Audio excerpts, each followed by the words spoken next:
Futbolda bazı mağlubiyetler unutulur. Bazıları ise tarihe kazınır. 14 Ağustos 2020 gecesi Lionel Messi kariyerinin en çaresiz 90 dakikasını yaşadı. Ve Barcelona sadece bir maçı değil, yıllardır inşa ettiği korku imparatorluğunu da kaybetti.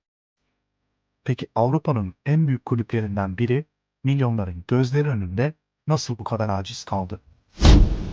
Trabzonspor'a hoş geldiniz.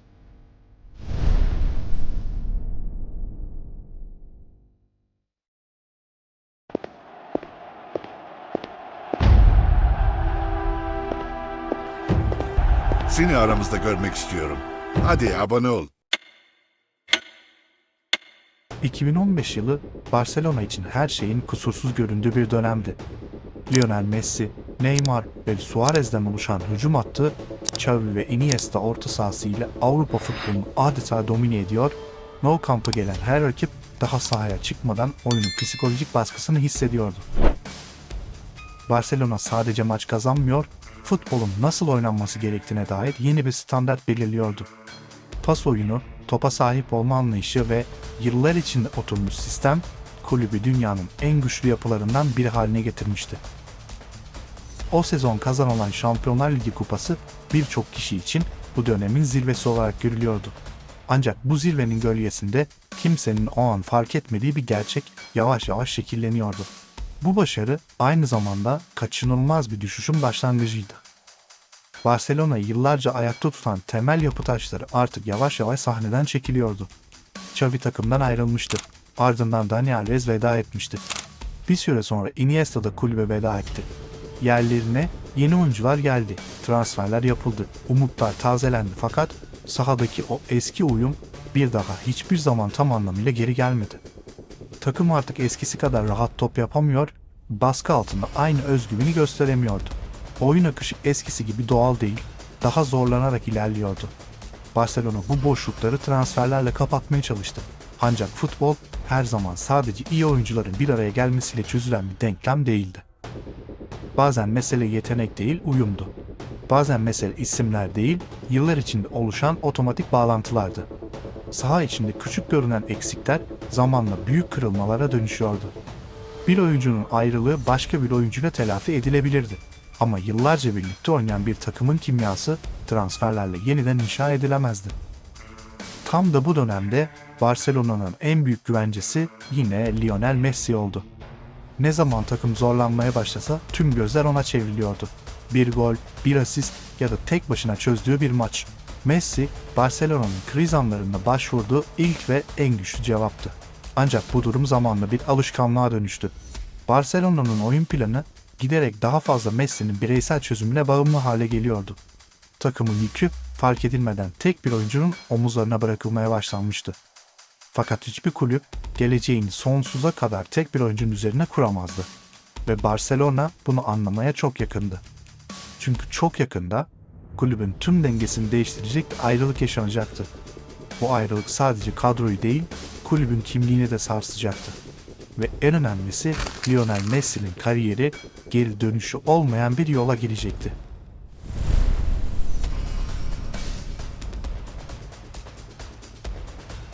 ...2017 yazı Barcelona için yalnızca bir transfer dönemi değil, bir devrin sessizce çatırdamaya başladığı andı. Güneş, Nou Camp'ın tribünlerini her zamanki gibi vuruyordu. Ama o ışığın altında artık eskisi kadar güvenli bir düzen yoktu. Her şey yerli yerinde görünüyordu. Ta ki Neymar'ın ayrılığı resmileşene kadar. Paris Saint-Germain futbol tarihinin o güne kadar görülmemiş bir bedelini ödeyerek Neymar'ı kadrosuna kattığında bu sadece bir transfer değildi. Bu, Barcelona'nın hücum kimliğinin kalbinden bir parçanın sökülmesiydi. Messi, Suarez ve Neymar. Üçü birlikte sadece gol atmamış, futbolun estetiğini yeniden tanımlamıştı. Birbirlerini düşünmeden anlayan, pası daha ayağa gelmeden nereye gideceğini bilen bir üçlüydü onlar. Ve şimdi bu üçlü dağılmıştı. Barcelona bu boşluğu doldurabileceğine inandı. Çünkü Barcelona her zaman kendini yeniden icat edebilen bir kulüp olduğunu düşündü. Önce Dembele geldi, hız, umut ve gençlik. Ardından Coutinho, Brezilya'dan gelen bir başka yaratıcı zihin. Sonra Griezmann, büyük maçların adamı olarak görülen bir yıldız. İsimler büyüktü, beklentiler daha da büyüktü. Ama futbol kağıt üzerinde isimlerle oynanmıyordu. Sahada bir şey eksikti. Bir uyum, bir ritim, bir doğal akış. Yeni gelen oyuncuların hiçbiri o eski düzenin içine tam olarak yerleşemedi. Sakatlıklar zincir gibi birbirini takip etti. Teknik direktörler değişti. Sistemler sürekli yeniden yazıldı. Barcelona artık bir kimlik değil, bir arayış haline gelmişti. Ve bu arayışın ortasında hep aynı figür vardı. Lionel Messi. Zaman geçtikçe gerçek daha da netleşti. Bir kulüp ne kadar büyük olursa olsun tek bir oyuncunun olağanüstü performansına bu kadar bağlı kalamazdı. Ama Barcelona bunu kabul etmekte çok geç kalmıştı. Tam bu karmaşanın ortasında Avrupa'nın başka bir köşesinde bambaşka bir güç yükseliyordu. Almanya'da Bayern Münih, Hansi Flick'in liderliğinde korkutucu bir makineye dönüşüyordu. Rakiplerini ezip geçen bir takım ve futbolun kaderi bu iki farklı dünyanın bir gün aynı sahnede çarpışacağını fısıldıyordu.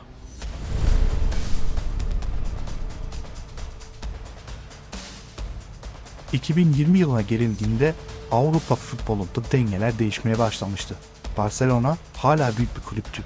Kadrosunda Lionel Messi gibi tarihin en büyük oyuncularından biri vardı. Ancak sahadaki oyun geçmişteki ihtişamını yansıtmıyordu. Aynı günlerde Almanya'da ise bambaşka bir takım ortaya çıkmıştı. Sezon ortasında göreve gelen Hansi Flick, Bayern Münih'i kısa sürede Avrupa'nın en formda ekibine dönüştürmüştü. Oyuncular sadece yetenekleriyle değil, birbirlerini tamamlayan kusursuz bir sistemin parçası olarak oynuyordu. Top rakibe geçtiği anda bir baskı başlıyor, top geri kazanıldığında ise hücum birkaç saniye içinde sonuçlanıyordu. Robert Lewandowski kariyerinin en verimli sezonunu geçiriyordu. Thomas Müller yılların tecrübesini sahaya yansıtıyor, boş alanlara herkesten önce geliyordu. Joshua Kimmich oyunun temposunu belirliyor, Alphonso Davies ise hızıyla rakip savunmaların dengesini bozuyordu. Ama Bayern'i özel yapan yalnızca yıldız oyuncuları değildi. Onları farklı yapan şey herkesin aynı plana sadık kalmasıydı. Bir oyuncu hata yaptığında diğeri açığı kapatıyor, biri presi başlattığında bütün takım aynı anda öne çıkıyordu. Rakipler bireysel kaliteyle maçı kazanmaya çalışırken Bayern kolektif oyunuyla rakiplerini hataya zorluyordu. Nitekim o sezon bunu yaşayan tek takım Barcelona olmayacaktı. Chelsea, Tottenham ve Avrupa'nın birçok güçlü ekibi hepsi Bayern'in temposuna ayak uydurmakta zorlanmıştı. Şampiyonlar Ligi salgın nedeniyle tek maç eleme sistemine geçmişti. Artık rövanş yoktu. Kötü bir gün geçirmenin telafisi de yoktu. Ve kura Barcelona ile Bayern Münih'i Lizbon'da karşı karşıya getirdi. Bir tarafta yıllardır Messi'nin omuzlarında ayakta kalmaya çalışan bir takım, diğer tarafta ise kusursuz işleyen bir futbol makinesi. Artık bütün yollar tek bir geceye çıkıyordu. 14 Ağustos 2020. Futbol tarihinin en unutulmaz gecelerinden biri başlamak üzereydi. Lizbon'da iki takım sahaya çıktığında herkes büyük bir maç bekliyordu. Barcelona'nın tecrübesiyle Bayern Münih'in formu karşı karşıya gelecekti. Ancak maçın daha ilk dakikalarında bunun sıradan bir mücadele olmayacağı anlaşıldı. Bayern ilk düdükten itibaren Barcelona'ya nefes alacak alan bırakmadı. Topu kaybettikleri anda baskıya başlıyorlar, kazandıkları anda ise doğrudan kaleye gidiyorlardı. Henüz 4. dakikada Thomas Müller'in golü geldi. Barcelona maçı adeta 1-0 geride başlamıştı. Birkaç dakika sonra David Alava'nın kendi kalesine attığı gol skoru eşitledi. Kısa süreliğine umut yeniden doğmuş gibiydi. Belki Barcelona oyuna ortak olabilirdi. Ama Bayern'in planı hiç bozulmadı. Önce Ivan Perisic, ardından Serge Gnabry, sonra bir kez daha Thomas Müller. İlk yarı sona erdiğinde skor 4-1'di. Barcelona soyunma odasına giderken sadece geride değildi. Oyunun kontrolünü de tamamen kaybetmişti. İkinci yarının başında Luis Suarez bireysel becerisiyle farkı 2'ye indirdi. Belki küçük de olsa bir geri dönüş ihtimali vardı. Maçın kırılma anı ise 63. dakikada yaşandı. Alphonso Davies sol kanatta topla buluştu. Karşısında Nelson Semedo vardı. Davies hızlandı, Semedo'yu geçti. Çizgiye indi, ardından topu Joshua Kimmich'in önüne bıraktı. Kimmich topu ağlara gönderdiğinde skor 5-2 olmuştu. O golden sonra Barcelona'nın direnci tamamen kırıldı. Robert Lewandowski turnuvadaki gol serisine bir yenisini ekledi. Ardından sahneye Philippe Coutinho çıktı. İşin en acı tarafı da buydu. Barcelona'nın büyük umutlarla transfer ettiği ancak beklenen performans alamadığı Coutinho o gece Bayern formasıyla eski takımına karşı oynuyordu. Önce bir gol attı, ardından bir gol daha. Ve son düdük çaldığında skor tabelasında tarihe geçecek o sonuç yazıyordu. Şampiyonlar Ligi tarihinde Barcelona daha önce hiç böyle bir yenilgi yaşamamıştı. Kameralar sık sık Lionel Messi'ye dönüyordu. Sadece olup biteni izliyordu. Belki de kariyerinde ilk kez. Sahada yapabileceği hiçbir şey kalmadığını kabul ediyordu.